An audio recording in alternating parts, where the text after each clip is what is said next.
आता सचिन भाऊ येत आहेत आणि आता त्यांना रिसीव्ह करायला मी खाली आलो आहे. Pretty much excited to talk with him and I have many more questions to ask. So yeah let's see how it goes.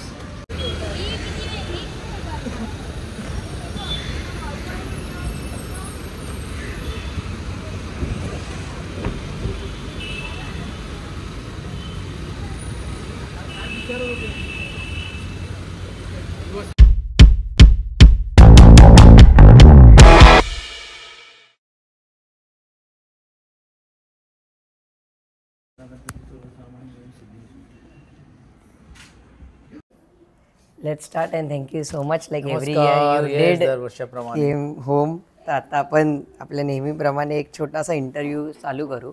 इथून मागे तुम्ही मला पण खूप मार्गदर्शन केलं आहे आणि माझ्या व्ह्युअर्सला आणि युवकांना पण खूप मार्गदर्शन केलेलं आहे. तर 2-3 फन क्वेश्चन्स होते. यावेळेस आपण थोडं डीप डाऊन डिग करू मेमरीमध्ये. How did your political career start? त्याच्यावरती पुस्तक घ्यावं लागेल की politics was not my area any time. म्हणजे मला आठवतं की ज्यावेळी न्यूजपेपर पण आमच्या समोर यायचं त्यावेळी पॉलिटिक्स बघायचं तर आम्ही 2 पानं सोडून बातम्या वाचायचो. कारण that was not our interest area. मला असं वाटते पॉलिटिक्स कोणी ठरवून जॉईन करू शकत नाही त्या काळामध्ये. आज तरी ऑप्शन्स खूप आहे मोठ्या प्रमाणावरती. त्यासाठी तो एक सब्जेक्ट म्हणून पण लोक बघतात पॉलिटिकल सायन्स म्हणून घेऊन. त्याच्यात तुम्ही हिस्ट्री किंवा या सर्व इन्स्पायर करू शकता.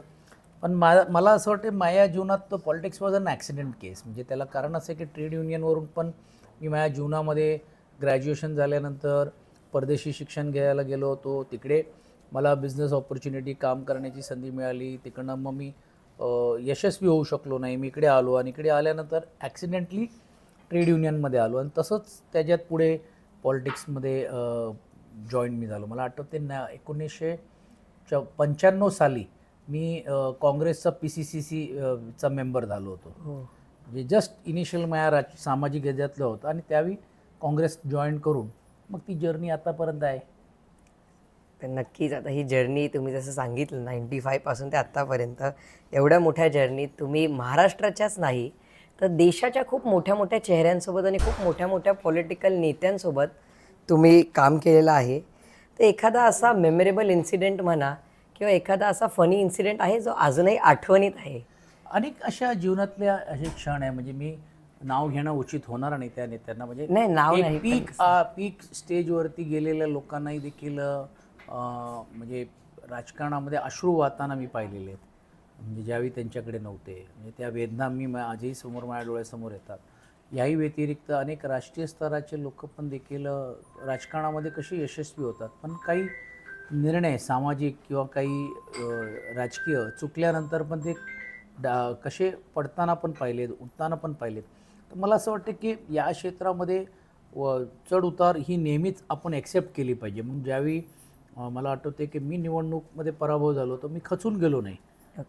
तरी टिकून राहिलो. आणि हे सूत्र सर्वांनीच राजकारणामध्ये पाहायला पाहिजे. कारण हल्ली काय आलं राजकारण खूप शॉर्ट टर्म झालेलं आहे. प्रत्येक आलेल्या माणसाला आल्या त्याला असं वाटते अरे मला लगेच पद कसे नाही मिळालं. पद नाही मिळालं तर मला मग लोकप्रतिनिधी पद पाहिजे. ते नाही मिळालं तर मला लगेच नगरसेवक नाही तर आमदार नाही तर लगेच मंत्री. हे आता खूप करे. अर्थात समाज पण तेवढंच राहिलेलं आहे शॉर्ट टर्म राहिलेलं आहे. कारण आता एकाच इलेक्शन 5-10 वर्ष तुम्ही समजा जर लोकप्रतिनिधी राहिला नाही तर ते म्हणतात ना आउट ऑफ माइंड इज तुम्ही म्हणता out of side out of mind तसं होऊन जातो. म्हणजे लोकांना म्हणजे वळखायला पण ते होते कधीतरी. तर असं एक चित्र निर्माण झालेलं आहे. आपला प्रत्येक प्रश्न जॉईंटच आहे. तर पुढचा प्रश्न असा आहे आता तुम्ही लेबर लीडरपासून ते महाराष्ट्र लीडर म्हणून एक पोर्ट्रे झालेला आहात आणि तुम्ही आहातच नक्की इंडीड. पण do you miss the labour leader days steel?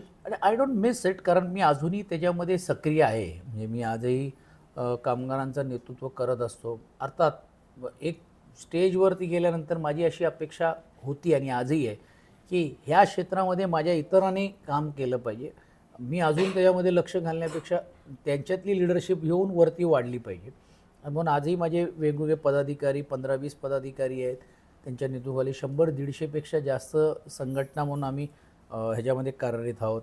31,000 एक कामगार आमचे सभासद आज आहेत. म्हणजे पडती काळ असल्यानंतर पण म्हणजे ट्रेड युनियनमध्ये ओव्हरऑलच आहे अर्थात मी भारतीय कामगार सेनेचा सरचिटणीस असल्यामुळे तिकडे 600 संघटना कंपन्यांमध्ये आमचं संघटना आहे. त्याची संख्या 3-4 लाखाच्या वरती सभासदांची आहे.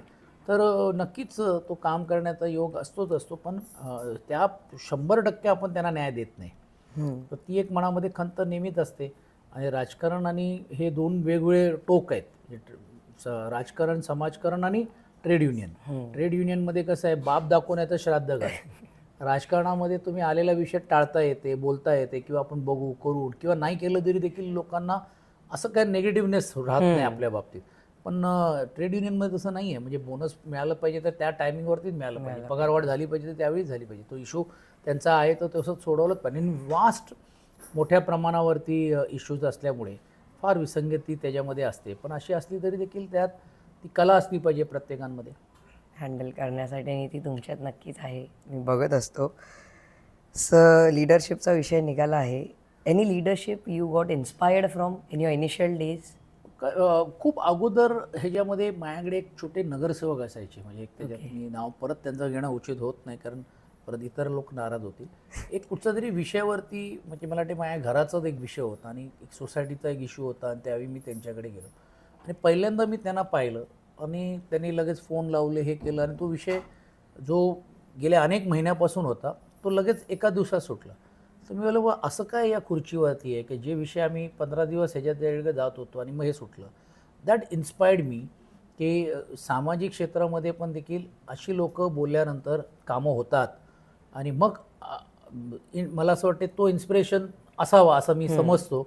की अनेक अट्रॅक्शन ज्याला आपण म्हणतो, की समजा ते या खुर्चीवर बसून एवढे लोकांचे प्रश्न सोडू शकतात, तर आपण का नाही करू शकत, किंवा आपल्याला करता येईल का, असं एक कदाचित ते बोलतो ना आपण, एक जसं वारा येतो तसं आपल्या माइंडमध्ये आला असावा असं मी समजतो.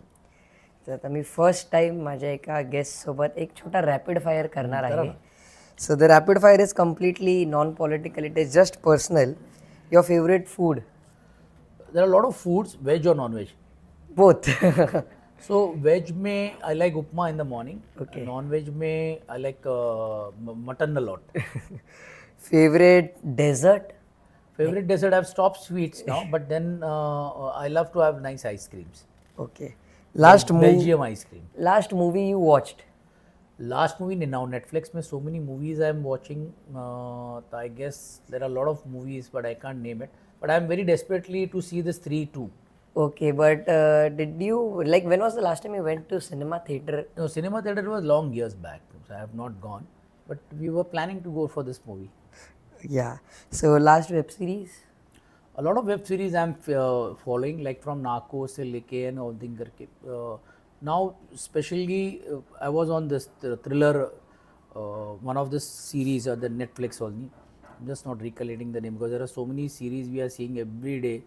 But I have finished that. But I like Vikings. Okay. It is one of my best inspirations. But there is a story behind. It's an action. It's this. I'm very eager to see the apes of the planet. Oh, wow. But I have to see it on my what do you say, projector, not on the TV. Okay. Favorite song? Favorite songs? I love Kishore Kumar's songs a lot.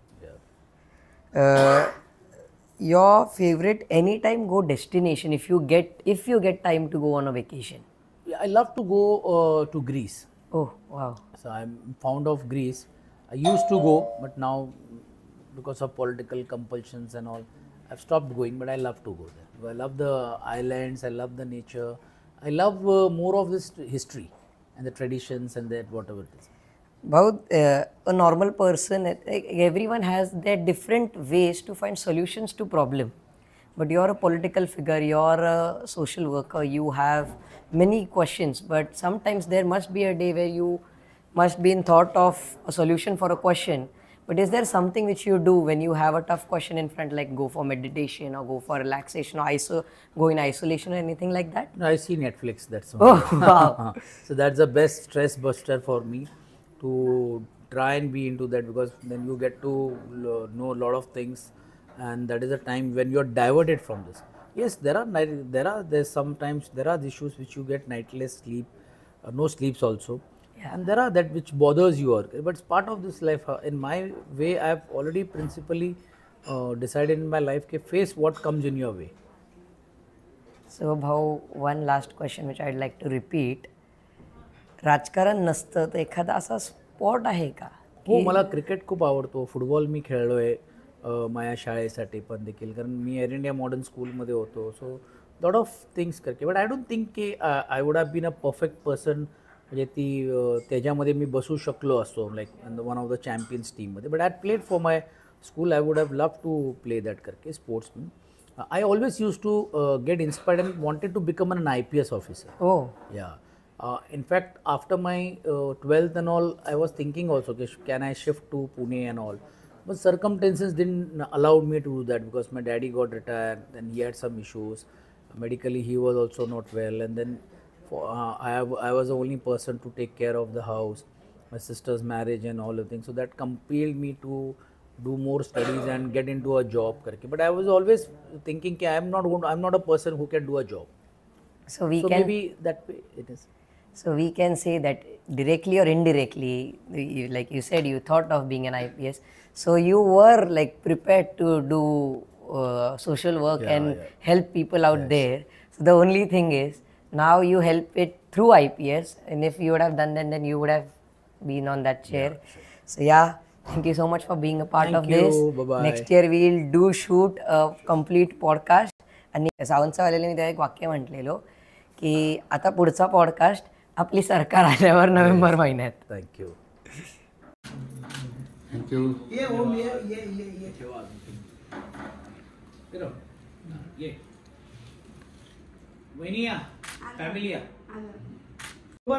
हो sir. Thank you.